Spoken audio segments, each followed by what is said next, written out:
سے ایک مرتبہ ایک صحابی نے پوچھا اللہ کے نبی ای الاعمال احب الی اللہ، اللہ کے نزدیک سب سے محبوب عمل کون سا ہے؟ اللہ نے فرمایا الایمان باللہ، اللہ پہ ایمان لے کر کے آنا۔ پوچھا اللہ کے نبی ایمان لانے کے بعد اللہ کو سب سے محبوب نیکی کون سی ہے؟ تو اللہ نے فرمایا صلۃ الرحم، رشتوں کو جوڑنا۔ ایمان لانے کے بعد سب سے بڑی نیکی کیا ہے؟ رشتہ جوڑنا۔ پوچھا اللہ کے نبی صلی اللہ علیہ وسلم ابغض الاعمال الی اللہ، اللہ کے نزدیک سب سے ناپسندیدہ عمل کون سا ہے؟ اللہ کے نبی صلی اللہ علیہ وسلم نے فرمایا الاشراک باللہ، اللہ کے ساتھ شرک کرنا۔ صحابی نے پوچھا اللہ کے نبی شرک کے بعد اللہ کے نزدیک سب سے ناپسندیدہ عمل کون سا ہے؟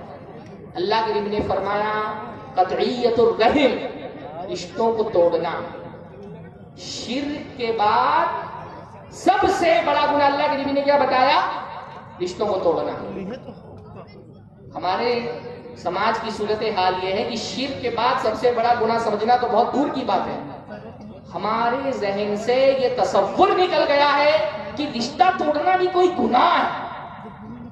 ذہن سے یہ بات نکل گئی، ہم رشتہ توڑنے کو گناہ سمجھتے ہی نہیں ہیں، بلکہ بعض مرتبہ تو فخر کرتے ہیں لوگ۔ آپ کو سماج میں ایسے لوگ بھی مل جائیں گے نا، بولیں گے میرا سگا بھائی ہے 10 سال ہو گیا اس کی دہلیز پہ قدم نہیں رکھتا، فخر سے بولیں گے، ایسا لگتا ہے بہت بڑا کارنامہ انجام دیا۔ ہاں بولیں گے میرا چاچا ہے راستے میں ملتا ہے سلام نہیں کرتا ہوں، فخر سے بولیں گے، ایسے لگتا کتنا بڑا کارنامہ انجام دیا۔ اللہ کے نبی نے کہا شرک کے بعد سب سے بڑا گناہ کیا ہے؟ رشتہ توڑنا۔ ہم اس کو گناہ ہی نہیں سمجھتے، ہم تو بلکہ تلے بیٹھے ہوتے ہیں، کہاں موقع ملے اور رشتہ توڑ دیں، جس کو ہمارے یہاں یو پی کی زبان میں ریسیانہ کہتے ہیں نا، موقع کی تلاش میں رہتے ہیں، کہاں موقع ملے اور رشتہ توڑ دیں۔ اور سب سے زیادہ موقع کب ملتا ہے رشتہ توڑنے کا؟ بولیے، شادی بیاہ میں۔ بھائی شادی میں جیسے نکاح ضروری ہے، ولیمہ ضروری ہے، لازم ہو گیا ہے ہر شادی میں 2-4 رشتہ دار ضرور ناراض ہو جاتے ہیں۔ شادی کرنے والے انسان کے لیے جس کے گھر میں شادی ہو سب سے بڑا ٹینشن ہوتا ہے رشتہ داروں کو سنبھالنا، یعنی شادی میں رشتہ داروں کو جوڑ کر کے رکھنا مینڈک تولنے جیسا کام ہو گیا ہے۔ ایک کو پکڑو تو وہ بھاگ رہے، اس کو پکڑو تو وہ بھاگ رہے، یعنی اپنا رشتہ توڑ کر کے رکھے۔ سامنے والے سے بولتے ہیں اس کو بلاؤ گی تو میں نہیں آؤں گا، مجھے بلانا ہے تو اس کو مت بلاؤ، خود بھی توڑا ہوا ہے اس سے بھی توڑوا رہے، نہیں اس کو بلاؤ گے تو مجھے نہیں آ رہا۔ چھوٹی چھوٹی باتوں پہ رشتہ ٹوٹ رہا ہے، چھوٹی چھوٹی باتوں پہ، اتنا مشکل کام ہو گیا۔ یعنی واٹس ایپ پہ کارڈ بھجوا دیا، خود کارڈ دینے کے لیے نہیں آئے، رشتہ ختم۔ یعنی اتنا گرا ہوا سمجھے، واٹس ایپ پہ کارڈ بھیج دیا، بلانے نہیں آئے۔ ہاں ابھی تو پتہ نہیں رواج ہی نہیں، پرانے زمانے میں ناؤ کے ہاتھ سے کارڈ بھجوا دیا، اپنا نہیں دینا ہے، رشتہ ختم۔ بھائی اتنا گرا ہوا سمجھا، خود کارڈ دینے آنا چاہیے تھا۔ شادی میں آگے چھوٹی چھوٹی باتوں پہ رشتہ، دولہے کے ساتھ کھانا نہیں کھلائے، بوٹیوں پہ رشتے ٹوٹتے، بوٹیوں پہ کیسی بوٹی دے دی، کیسا کھانا دے دیا تھا اس میں تو ہڈی ہے تیری گوشت، بوٹیوں پہ رشتے ٹوٹتے میں نے دیکھا ہے جی۔ ٹنکر کھلنا جانتے ہیں نا آپ کیا؟ رشتے دار جہیز کا جو سامان آتا ہے ٹنکر، ہاں ٹنکر کھل، ایسا ہوتا، ٹنکر کھلے اور 2-4 رشتے دار ناراض نہ ہو، یہ ہوتا ہی نہیں۔ جب ٹنکر کھلتا ہے 2-4 رشتے دار ناراض، کیونکہ ہم اس کو گناہ نہیں سمجھتے نا۔ ہمارے یہاں مہاراشٹر میں یہ ناگپور کی طرف کے جو علاقے ہیں نا، وہاں ایک رواج ہے، لڑکے کے ساتھ جب باراتی جاتے ہیں تو جو لڑکے کے قریبی رشتے دار ہوتے ہیں، لڑکی والے ان کو ٹاول اڑاتے ہیں، اور جو دور کے رشتے دار ہوتے ہیں ان کو رومال اڑاتے ہیں۔ ہمارے پہچان کے ہیں، وہ بتا رہے تھے کہ ان کے ابا کہیں گئے بارات میں، تو اب وہ جو ہے لڑکے کے پھوپھا تھے، لڑکے کے پھوپھا کو سنبھالنا سب سے مشکل، شادی میں سب سے مشکل کام ہوتا ہے پھوپھا کو سنبھالنا، بہنوں ہی اور پھوپھا کو سنبھالنا۔ اب وہ پھوپھا تھے، بارات میں گئے، لڑکی والوں نے نہیں پہچانا تو رومال اڑا دیا، ان کو ٹاول نہیں اڑایا، 10 سال تک کے بات نہیں کی انہوں نے، تعلقات توڑ، اسی وقت آپ کو رومال والا سمجھا ہوا ہے، رشتہ توڑ کے 10 سال تک بات نہیں کی انہوں نے۔ یہ مزاج کیوں ہے؟ کیونکہ ہم کو رشتہ توڑنا ہم کو گناہ لگتا ہی نہیں، ہم بالکل تلے بیٹھے ہیں، جہاں رشتہ جوڑنے کے بجائے اور زیادہ توڑ دیتے. اللہ کے بندو، رشتہ جوڑنا اللہ کے نبی صلی اللہ علیہ وسلم کی سنت ہے. اللہ کے نبی کی شخصیت کی جو نمایاں صفات تھے اس میں سے ایک صفت کیا تھی؟ اللہ کے نبی رشتوں کے بارے میں بہت حساس تھے، رشتہ جوڑنے کا بہت خیال کرتے تھے. اب اندازہ لگائیے، اللہ کے نبی صلی اللہ علیہ وسلم پر پہلی وحی آئی ہے. گھبرائے ہوئے اللہ کے نبی صلی اللہ علیہ وسلم حضرت خدیجہ کے پاس آئے. حضرت خدیجہ سے کہا زملونی زملونی، مجھے چادر اڑاؤ چادر اڑاؤ. اللہ کے نبی صلی اللہ علیہ وسلم ڈر گئے، اللہ کے نبی کو کہیں کچھ ہو نہ جائے. خوف کے مارے حضرت خدیجہ سے کہہ رہے مجھے چادر اڑاؤ. حضرت خدیجہ اللہ کے نبی کو تسلی دیتی ہے، کہتی میرے شوہر نامدار، آپ بہت نیک انسان ہیں اور نیک لوگوں کو اللہ تعالیٰ رسوا نہیں کرتا، ضائع نہیں کرتا. تسلی دی اللہ کے نبی کو. حضرت خدیجہ اللہ کے نبی کی چہیتی بیوی ہے. جب اللہ کے نبی کو تسلی دی کہ آپ بہت نیک ہیں تو اللہ کے نبی صلی اللہ علیہ وسلم کی چند نیکیاں گنائی ہیں. چند نیکیاں اللہ کے نبی صلی اللہ علیہ وسلم کی سامنے رکھی کہ آپ بہت نیک ہیں، آپ گھبرائیے نہیں، اللہ آپ کو رسوا نہیں کرے گا. چند نیکیاں اللہ کے نبی کو یاد دلائی.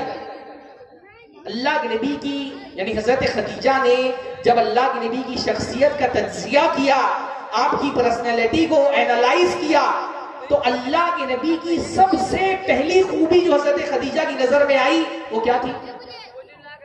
انک لتصل الرحم، کہ میرے شوہر آپ تو رشتہ جوڑنے والے ہیں. وتصدق الحدیث، آپ سچی بات کرتے ہیں، آپ غریبوں کا سہارا بنتے ہیں، آپ بے سہارا لوگوں کے لیے کماتے. بہت ساری نیکیاں یاد دلائی، پر اللہ کے نبی کی سب سے پہلی کون سی نیکی یاد دلائی؟ انک لتصل الرحم، میرے شوہر آپ تو رشتوں کو جوڑنے والے ہیں، اللہ تعالیٰ آپ کو رسوا کلا لا یخزیک اللہ ابدا، اللہ تعالیٰ آپ کو رسوا نہیں کرے گا. اللہ کے نبی رشتوں کے معاملے میں بہت حساس تھے. حتیٰ کہ اللہ کے نبی صلی اللہ علیہ وسلم کے وہ رشتے دار جنہوں نے اللہ کے نبی صلی اللہ علیہ وسلم کی مخالفت کی، اللہ کے نبی پہ جھوٹے الزامات لگائے، اللہ کے نبی پہ کوڑا کرکٹ پھینکا، اللہ کے نبی کو پتھروں سے مارا. قریش کے سارے لوگ کہیں نہ کہیں اللہ کے نبی کے خاندانی رشتے دار تھے. اللہ کے نبی نے قریش کے ان لوگوں سے خطاب کرتے ہوئے فرمایا کہ دیکھو، تمہاری بت پرستی سے تو میرا کوئی تعلق نہیں، تمہارے دین سے تو میں بری ہوں، لا تعلق ہوں، ولیکن ان لی بکم رحمہ، لیکن ہو تو تم میری رشتے داری. صعب اللہاب ولالیہا، تو مجھے کتنا بھی ستا لو، اس رشتے داری کے تقاضے کو میں نبھاتا رہوں گا، رشتہ نہیں توڑوں گا تم سے. تم مجھے جھوٹا بولو، مجھے مجنون بولو، مجھے کاہن بولو، مجھے شاعر بولو، جو ظلم و ستم کھانے ہیں ڈالو، رشتے داری میں تم سے نہیں توڑوں گا، رشتے کے تقاضے میں نبھاتا رہوں گا. اللہ کے بھی رشتوں کے معاملے میں اتنے حساس تھے. ہاں، ایک واقعہ میں آپ کو بتاتا ہوں. اللہ کی صحیح مسلم کی روایت ہے، اللہ کے نبی نے ایک مرتبہ اپنے صحابہ سے کہا ستفتحون مصر، میری وفات کے بعد ان قریب تم مصر فتح کرو گے. مصر جانتے ہیں نا، مصر ایک شہر ہے، معلوم ہے؟ مصر ایک ملک ہے، ایجپٹ کہتے ہیں جس کو. اللہ نے فرمایا ابھی نہیں، میری وفات کے بعد تم کیا کرو گے؟ مصر فتح کر لو گے. فرمایا جب مصر فتح کر لینا تو مصر والوں کے ساتھ اچھا سلوک کرنا. کیوں؟ فرمایا اس لیے کہ ان لہم رحمن و غمہ، کیونکہ ہمارا ان کے ساتھ خاندانی رشتہ ہے، مصر والوں کے ساتھ ہمارا خاندانی رشتہ ہے. ایک ہی بات میں آتا ہے صحرا، میرا سسرال کا بھی رشتہ ہے. تو جب مصر فتح کرنا تو مصر والوں کے ساتھ اچھا سلوک کرنا، کیونکہ ہمارے خاندان کے لوگ ہیں، ہمارا خاندانی رشتہ ہے. محدثین نے کہا کہ مصر والوں کے ساتھ اللہ کے نبی صلی اللہ علیہ وسلم کا کیا خاندانی رشتہ ہو سکتا ہے؟ مصر ایک الگ ملک، افریقہ، اس کا بیشتر حصہ افریقہ میں آتا ہے. اللہ کے نبی صلی اللہ علیہ وسلم عرب کے رہنے والے، اللہ کے نبی کا خاندان قریش ہے، مصر والوں کا خاندان قبطی خاندان ہے. مصر والوں کی زبان الگ، مصر والوں کا کلچر الگ، مصر والوں کی کرنسی الگ. تو آخر اللہ کے نبی صلی اللہ علیہ وسلم کا مصر والوں کے ساتھ کیا خاندانی رشتہ ہو سکتا ہے کہ اللہ کے نبی فرما رہے ہیں میری وفات کے بعد جب مصر فتح کرنا تو مصر والوں کے ساتھ اچھا سلوک کرنا. محدثین نے اس حدیث کی شرح میں یہ لکھا کہ بھئی اللہ کے نبی صلی اللہ علیہ وسلم کا جو خاندان ہے، اللہ کے نبی صلی اللہ علیہ وسلم کا نسب جب آپ پڑھتے ہیں تو اللہ کے نبی کا نسب جا کر کے کس نبی سے جا کر کے ملتا ہے؟ بتائیے. اللہ کے نبی کے خاندان میں، اللہ کے نبی کے نسب میں کون سے نبی آتے ہیں؟ ہاں نہیں آواز آ رہی ہے. اللہ کے نبی کا جو نسب ہے خاندانی، وہ کس نبی سے جا کر کے ملتا ہے؟ اسماعیل علیہ السلام سے، ہے نا. اللہ کے نبی صلی اللہ علیہ وسلم اور اسماعیل علیہ السلام کے درمیان میں تقریباً 30 سے 40 پشتوں کا فرق ہے. 30-40 پشتوں کے بعد اللہ کے نبی کا نسب جا کر کے حضرت اسماعیل سے ملتا ہے. حضرت اسماعیل کے والد کون ہے؟ جواب دیجئے. حضرت ابراہیم علیہ السلام. حضرت ابراہیم علیہ السلام کی پہلی شادی بھی تھی حضرت سارہ سے. شادی ہونے کے بعد انہوں نے اپنا وطن چھوڑ دیا، الگ الگ ملکوں میں ہجرت کی. صحیح مسلم کی ایک روایت میں ہے کہ ہجرت کرتے ہوئے حضرت ابراہیم ایک مرتبہ مصر پہنچے. جب مصر پہنچے تو مصر کا جو بادشاہ تھا فرعون، اس کی نیت حضرت سارہ کے معاملے میں خراب ہو گئی. اس نے حضرت سارہ کی عزت لوٹنی چاہی، پر اللہ تعالیٰ نے حضرت سارہ کو محفوظ رکھا اور اس کو فالج کا ٹیکا گیا. جب بھی وہ ہاتھ بڑھاتا اس کا ہاتھ شل ہو جاتا. وہ سمجھ گیا کہ یہ کچھ ایسے لوگ ہیں جن کے پاس کچھ الہیہ طاقت ہے، کوئی قوت ہے. تو وہ ڈر گیا فرعون، اور فرعون نے کیا کیا؟ اپنے خاندان کی ایک شہزادی حضرت سارہ کو دی دی خدمت میں، اس کو لے کر کے جاؤ اور میرا پیچھا چھوڑو. حضرت سارہ نے کیا کیا؟ اس شہزادی کی شادی اپنے شوہر حضرت ابراہیم سے کرا دیا. کیا نام تھا حضرت ابراہیم کی دوسری بیوی کا؟ بولیے بھائی، کیا نام تھا حضرت ابراہیم کی دوسری بیوی کا؟ ہاجر. حضرت ہاجر. حضرت ہاجر سے شادی ہو گئی حضرت ابراہیم علیہ السلام کی. حضرت ابراہیم علیہ السلام کو حضرت ہاجر سے ایک بیٹا ہوا جس کا نام ہے اسماعیل. پھر حضرت ابراہیم علیہ السلام نے حضرت اسماعیل اور ہاجر کو لے جا کر کے مکہ میں بسا دیا. حضرت اسماعیل کی نسل وہاں چلی اور اسی حضرت اسماعیل کی نسل میں اللہ کے نبی محمد الرسول اللہ صلی اللہ علیہ وسلم پیدا ہوئے. تو اللہ کے نبی صلی اللہ علیہ وسلم کا نسب حضرت اسماعیل سے جا کر کے ملتا ہے. اور حضرت اسماعیل کی والدہ حضرت ہاجر وہ کہاں کی تھی؟ مصر کی تھی. اتنا لمبا، یعنی تقریباً 40-50 پشتوں کا لمبا رشتہ. پر اللہ کے نبی اس رشتے کو بھولے نہیں. اللہ کے نبی نے کہا ابھی نہیں، میری وفات کے بعد مصر فتح کرنا تو مصر والوں کے ساتھ اچھا سلوک کرنا، کیونکہ ہماری دادی حضرت ہاجر جو ہے وہ مصر کی تھی. یہاں صورتحال یہ ہے کہ ہمارے بچوں کو اپنے 5 پشتوں کے نام نہیں پتا ہوتے. میں کئی مرتبہ مکتب میں جا کر کے بچوں سے پوچھتا ہوں، بچے 5 پشتوں کا نام اپنے نہیں پتا. اللہ کے نبی صلی اللہ علیہ وسلم نے نہ صرف یہ یاد رکھا اس رشتے کو، بلکہ صحابہ سے کہنے ہیں ان کے ساتھ اچھا سلوک کرنا، وہ ہمارے رشتے کے ہیں. اور ایک روایت میں آتا ہے کہ میرا سسرال کا بھی رشتہ ہے، کیونکہ اللہ کے نبی صلی اللہ علیہ وسلم کی جو ام الولد تھی ماریا قبطیہ، وہ بھی مصر کی تھی، قبطی تھی. تو اللہ کے نبی رشتوں کا بہت خیال رکھتے تھے. اللہ کے نبی صلی اللہ علیہ وسلم نے رشتوں کا خیال رکھنے کی بہت تاکید کی. اللہ کے نبی صلی اللہ علیہ وسلم نے اپنی امت کے لوگوں سے کہا 4 کام کرو: افشوا السلام، اطعموا الطعام، صلوا الارحام وصلوا باللیل والناس نیام. 4 کام کرو: سلام پھیلاؤ، کھانا کھلاؤ، رشتوں کو جوڑو، اور جب رات میں لوگ سو رہے ہو تو نماز پڑھو. 4 کام کر لو، سلامتی کے ساتھ جنت میں چلے جاؤ. رشتہ جوڑو. اللہ کے نبی صلی اللہ علیہ وسلم نے فرمایا جس کو یہ بات پسند ہو کہ اللہ رب العالمین اس کے رزق میں کشادگی کر دے اور اس کی موت تاخیر سے آئے، وہ رشتوں کو جوڑے. اللہ کے نبی نے فرمایا لا يدخل الجنت قاطع، رشتہ توڑنے والا جنت میں نہیں جائے گا. اللہ کے نبی صلی اللہ علیہ وسلم نے فرمایا کہ ہر بندے کا جو ہفتہ بھر میں وہ عمل کرتا ہے، اس کا عمل جمعرات کے دن اور جمعہ کی رات میں اللہ کے حضور میں پیش ہوتا ہے. پورے ہفتے آپ جو نیکیاں کرتے ہیں، آپ کی نیکیوں کی فائل بنتی ہے، اور یہ فائل اللہ کے یہاں کب پیش ہوتی ہے؟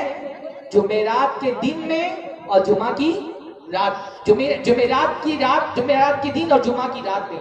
اللہ کے نبی نے فرمایا فلا يقبل عمل قاطع، تو رشتہ توڑنے والے کا عمل اللہ تعالیٰ کے یہاں قبول ہی نہیں ہوتا. آپ بھی نماز پڑھ رہا ہے، اس نے روزے رکھے، تلاوت کرتا ہے، صدقات و خیرات کر رہا ہے، بہت ساری نیکیاں کر رہا ہے، اللہ کے یہاں اس کی نیکیاں ریجیکٹ کر دی جاتی ہیں. کیوں؟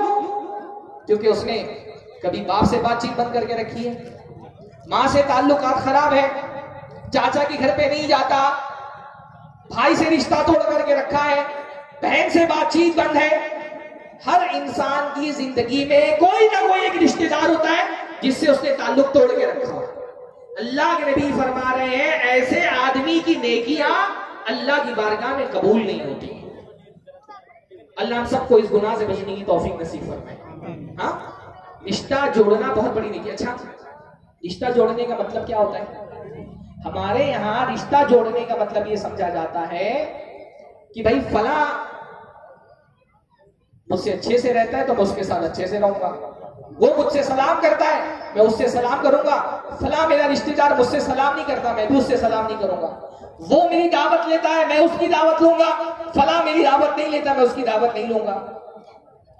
اس نے اپنے یہاں شادی میں میرے گھر سے صرف ایک آدمی کی دعوت دی تھی, میں بھی اپنے یہاں شادی ہوگی تو ایک آدمی کی دعوت دوں گا. اس نے سپریا دعوت دی تھی تو میں سپریا دعوت دوں گا. سپریا ہی بولتے ہیں نا. فلاں کے گھر سے عید میں گوشت آیا تھا تو اسی کے گھر میں جائے گا, فلانے کے یہاں سے نہیں آیا تو نہیں جائے گا. اس نے عقیقے میں کپڑا دیا تھا تو اس کے یہاں کپڑا دوں گا, یہ عقیقے میں اس نے کپڑا نہیں دیا تھا تو اس کے یہاں کپڑا نہیں دوں گا. شادی میں جس نے جتنے ہمارے یہاں ممبئی میں رواج چلتا ہے نا کہ شادی میں گیٹ کے باہر بیٹھ کر کے جو لفافہ آتا ہے نا تو لکھتے ہیں کس کے یہاں سے کتنے کا لفافہ آیا, تو جتنے کا جس کے یہاں سے لفافہ آیا تھا اتنے کا ہی اس کے یہاں پر لفافہ جائے گا. کیا بھی چلتا ہے پیسے کی شکل میں یا سامان کی شکل میں کہ فلانی نے ہماری لڑکی کی شادی میں یہ دیا تھا اس کی شادی میں وہی دیا جائے گا. فلانے نے نہیں دیا تو نہیں دیں گے. اس کو رشتہ نبھانا نہیں بولتے. اللہ کے نبی نے فرمایا لیس الواصل بالمکافی, بدلہ دینے والا رشتہ نبھانے والا نہیں ہے. جو آپ کے ساتھ اچھا کر رہا ہے اس کے ساتھ اچھا کر کے آپ نے کون سا بہت بڑا کارنامہ انجام دے دیا. اس کے لیے یہ تو کوئی بہت مشکل کام نہیں. بھائی جو میرے ساتھ اچھا کرتا ہے میں اس کے ساتھ اچھا ہی کروں, اس کے لیے تو کوئی بہت کوشش کرنے کی ضرورت نہیں ہے. اللہ کے نبی نے فرمایا لیس الواصل بالمکافی, بدلہ دینے والا رشتہ نبھانے والا نہیں ہے. ولکن الواصل الذی اذا قطعت رحمہ وصلها, رشتہ نبھانے والا وہ ہے جس کا رشتہ دار اس سے رشتہ توڑ رہا ہے اور وہ آگے بڑھ کر کے رشتے کو جوڑے. سمجھ رہے؟ فلانا مجھے اس نے اپنی شادی میں دعوت نہیں دی تھی میں اس کو دعوت دوں گا. وہ مجھ سے سلام نہیں کرتا میں آگے بڑھ کر کے خود اس سے سلام کروں گا. وہ میرے گھر پر نہیں آتا میں اس کے گھر پہ جاؤں گا. رشتہ نبھانا اصل میں اس کو بولتے ہیں. ٹوٹا ہوا رشتہ 2 سال 3 سال 4 سال 5 سال گھر کی دہلیز پہ قدم نہیں رکھا ہے, جا کر کے اس سے رشتہ نبھانا, اس کے گھر میں پہنچنا, اس کو رشتہ نبھانا کہتے ہیں. اور یہ بہت مشکل کام ہے نا. لگا لیجیے ادھر دیکھیے آپ لوگ, وہاں دیکھ کر کے کیا فائدہ مل جانا. رشتہ نبھانا کس کو بولتے ہیں؟ بھائی ہر آدمی کی زندگی میں جانتا ہوں ہم میں سے ہر کسی کے رشتہ دار میں 2-4 رشتہ دار سب کے ایسے ہوتے ہیں جن سے بات چیت بند ہوتی ہے. 2 سال 3 سال 5 سال بعض مرتبہ 16 17 20 سال ہو گئے بات چیت بند ہے. کبھی بھائی سے, کبھی بہن سے, کبھی چاچا سے, کبھی پھوپھی سے, کبھی خالہ سے, کبھی ماموں سے. رشتہ نبھانا کس کو کہتے ہیں کہ وہ میرے گھر پہ نہیں آتا میں اس کے گھر پہ جاؤں گا. وہ مجھے گالی دیتا ہے میں اس کو دعا دوں گا. راستے میں ملتا ہے وہ منہ موڑ لیتا ہے میں آگے جا کر کے اس سے سلام کروں گا. اس کو رشتہ نبھانا کہتے ہیں. یہ آسان کام نہیں ہے, بہت مشکل کام ہے. ایسے رشتہ دار سے جو بات چیت نہیں کرتا اس سے بات کرنا, جو میرے گھر پہ نہیں آتا اس کے گھر پہ جانا, یہ بہت مشکل کام ہے. اس کے لیے انسان کو اپنی سب سے قیمتی چیز قربان کرنی پڑتی ہے. کیا ہے سب سے قیمتی چیز؟ جو رشتہ دار 3 4 5 سال سے میرے گھر نہیں آیا اس کے گھر جانے کے لیے بہت طاقت لگانی پڑتی ہے, بہت بڑی قربانی دینی پڑتی ہے. کس چیز کی قربانی دینی پڑتی ہے؟ انا کی, اپنا ایگو قربان کرنا پڑتا ہے, اپنے غرور کو قربان کرنا پڑتا ہے ایسے رشتہ دار کے گھر پہ جانے کے لیے. بہت مشکل کام ہے. لیکن اگر آسان کام ہوتا تو اس پہ جنت کا وعدہ تھوڑی ہوتا. آسان کام ہوتا تو اس پہ جنت کا وعدہ نہیں ہوتا. اللہ رب العالمین نے فرمایا لا تستوی الحسنۃ ولا السیئۃ, اچھائی اور برائی برابر نہیں ہو سکتے. ادفع باللتی ہی احسن, تو جو تمہارے ساتھ برائی کر رہا ہے اس کے ساتھ اچھائی کرو. جو تمہارا رشتہ دار تم کو گالی دیتا ہے اس کو دعا دو. جو تمہارے گھر پہ نہیں آتا اس کے گھر پر جاؤ. جس سے بات چیت بند ہے آگے بڑھ کر کے اس کو سلام کرو. برائی کا جواب اچھائی سے دو. فَإِذَا الَّذِي بَيْنَكَ وَبَيْنَهُ عَدَاوَةٌ كَأَنَّهُ وَلِيٌّ حَمِيمٌ. ایسا کرو گے تو کیا ہوگا؟ تم اور تمہارا وہ رشتہ دار جس کے درمیان دشمنی ہو گئی ہے وہ تمہارا گہرا دوست بن جائے گا. وَمَا يُلَقَّاهَا إِلَّا الَّذِينَ صَبَرُوا. لیکن یہ کام ہر کوئی نہیں کر سکتا. یہ کام کون کر سکتا ہے؟ جن کے اندر صبر کی طاقت ہے, جن کو اللہ تعالیٰ نے صبر کا پاور دیا ہے. وَمَا يُلَقَّاهَا إِلَّا ذُو حَظٍّ عَظِيمٍ. اور یہ کام وہی کر سکتا ہے جس کا نصیب بہت بڑا ہے, جو بڑے نصیب والا ہے. تو انشاءاللہ تعالی آج جلسہ جب ختم ہوگا تو صبح کے وقت انشاءاللہ تعالی آپ اپنے اس رشتہ دار کے گھر پہ جائیں گے جس کے گھر سے آپ کا آنا جانا بند ہے. جائیں گے نا انشاءاللہ؟ بولیے, سنا ہی نہیں آپ لوگوں نے. جلسہ آج ختم ہو جائے گا, تاخیر ہوگی انشاءاللہ تعالی. کل صبح کے وقت آپ کا وہ رشتہ دار جس سے آپ کی بات چیت بند ہے اس کے گھر پہ جائیں گے انشاءاللہ. ہاں, وہ رشتہ دار اللہ رب العالمین نے جنت کا وعدہ کیا ہے ایسے لوگوں سے جو رشتہ جوڑنے والے ہیں. تو انشاءاللہ تعالی جائیں گے, سلام کریں گے. جس رشتہ دار سے آپ کی بات چیت بند ہے تحفہ لے کر کے جائیں گے, معافی مانگیں گے, صلح کر کے تعلقات جو خراب ہیں اس کو درست کر لیں گے انشاءاللہ. ہے نا انشاءاللہ؟ یہ ٹاسک ہے آپ لوگوں کا. میں گھمنڈ کی بات نہیں کر رہا. الحمدللہ اس خطاب کے بعد کئی جگہوں سے ایسا ہوا لوگوں کی 10 20 سال سے رشتے ٹوٹے ہوئے تھے اور لوگوں نے کہا ہم نے صرف اللہ کے لیے آپ کی تقریر سن کر کے اپنے رشتے دار سے بات چیت شروع کر دی. تو کریں گے انشاءاللہ. ہاں, بڑی نیکی کا کام ہے. حضرت ابو ہریرہ نے ایک مرتبہ اللہ کے نبی سے کہا, اللہ کے نبی میرے بعض رشتے دار ہیں, میں ان سے رشتہ جوڑتا ہوں وہ مجھ سے رشتہ توڑتے ہیں. میں ان کو قریب کرتا ہوں وہ مجھ کو دور کرتے ہیں. میں ان کے ساتھ سمجھداری برتتا ہوں. بھائی کل یہاں سامنے سے ہٹ جاؤ.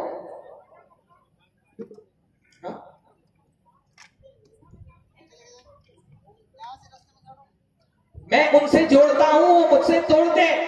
تو کہ اللہ کے نبی صلی اللہ علیہ وسلم میں کب تک ایسے رشتے داروں کے ساتھ اس نے سلوک کروں؟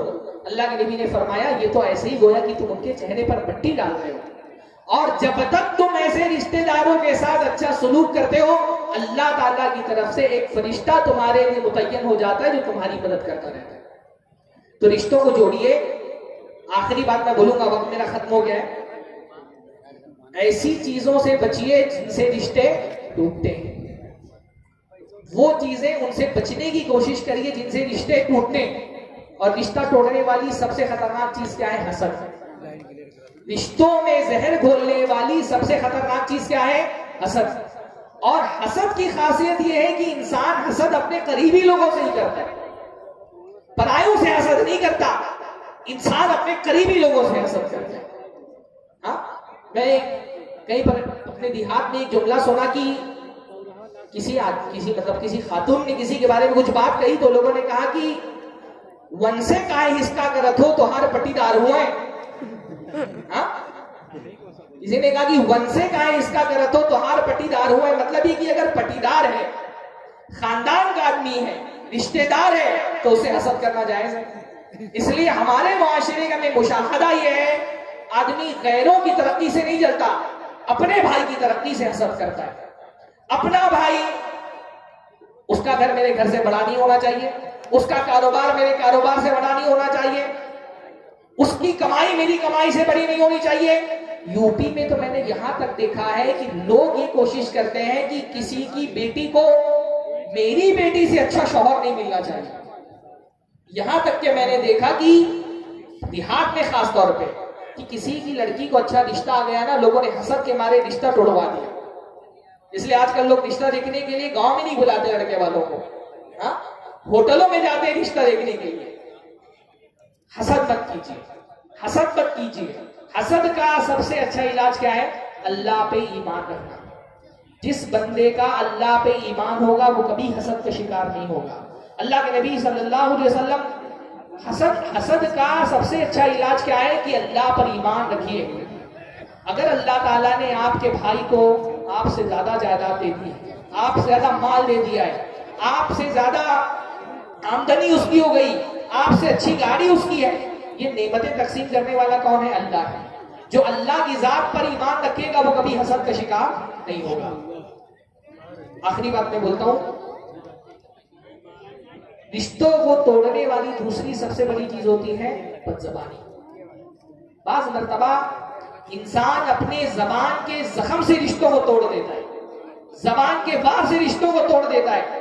بہت سارے لوگ ایسے ہوتے ہیں جو اپنی زبان کے ذریعے سے رشتہ داروں کا دل چھلنی کر دیتے ہیں، اپنی گفتگو سے رشتے توڑ دیتے ہیں. اس لیے رشتوں کے معاملے میں زبان سنبھال کر کے استعمال کرنا چاہیے. بہت سارے لوگ معاشرے میں ایسے ہوتے ہیں بد زبان ہوتے ہیں، ہر کسی کے ساتھ بد زبانی کرتے ہیں، اور ان کو بد زبانی سے روکا جائے تو بولتے ہیں میں بہت صاف گو ہوں، میں حق بات بول دیتا ہوں اس لیے لوگ مجھ سے غصہ ہو جاتے ہیں. حالانکہ وہ حق بات نہیں بولتے، وہ بد زبان ہوتے ہیں. بھائی صحیح بات بولنے کا صحیح طریقہ ہونا چاہیے جس سے لوگوں کا دل نہیں ٹوٹے. تو زبان کا استعمال بہت احتیاط کے ساتھ کریے. اسی طرح سے رشتے خراب کرنے میں ایک تیسری بہت بڑی وجہ ہوتی ہے، معاشرے میں کچھ لوگ ایسے ہوتے ہیں جن کو رشتے داروں کو لڑانے میں بہت مزہ آتا ہے. کچھ لوگ ایسے، جیسے پرانے زمانے میں کچھ لوگوں کا شوق ہوتا تھا نا کہ مرغے لڑاتے تھے، بکرے لڑاتے تھے. انسانوں میں خاص طور پہ عورتوں میں کچھ لوگ ایسی ہوتی ہیں جن کا سب سے محبوب مشغلہ ہوتا ہے رشتے داروں کو آپس میں لڑا دو، بھائی کو بھائی سے لڑا دو، بہو کو ساس سے لڑا دو. ایسی خواتین کا اللہ کے نبی نے فرمایا ان شر الناس ذو الوجہین، سب سے زیادہ برے لوگ کون ہوتے ہیں؟ جن کے دو چہرے ہوتے ہیں. یادی ہاولائی بھی وجہی و یادی ہاولائی بھی وجہی، ایک چہرہ لے کر کے فلاں کے پاس جاتا ہے، ایک چہرہ لے کے فلاں کے پاس جاتا ہے.